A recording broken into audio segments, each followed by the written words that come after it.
Mata Inara Rusli terlihat sembab usai menjalani sidang mediasi perceraian dengan Virgoun di Pengadilan Agama Jakarta Barat, Rabu, tanggal 7 Juni tahun 2023. Namun Inara Rusli mengaku bersyukur karena sidang mediasinya berjalan dengan lancar. "Alhamdulillah tadi lancar," kata Inara Rusli.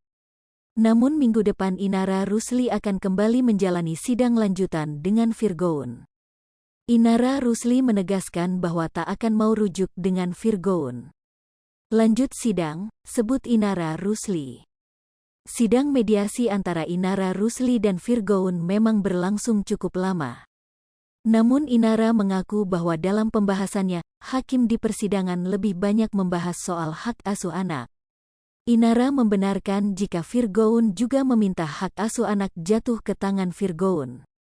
"Kalau minta mah boleh-boleh aja, sah-sah aja," sebut Inara Rusli.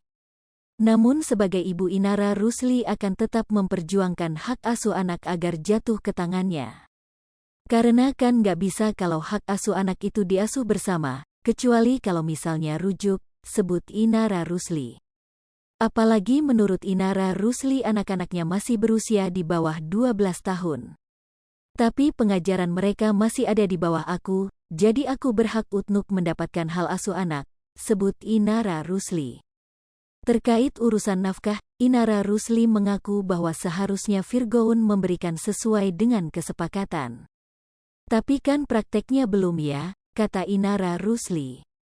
Inara Rusli mengaku mantap sudah ingin bercerai dengan Virgoun. "Nggak akan berubah lagi," katanya. Terkait proses hukum yang sudah berjalan, Inara Rusli mengaku tak mau ambil pusing. "Biar proses hukum aja yang berjalan," pungkasnya.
Hai pemirsa Sri Popo TV, jangan lupa komen, like, dan subscribe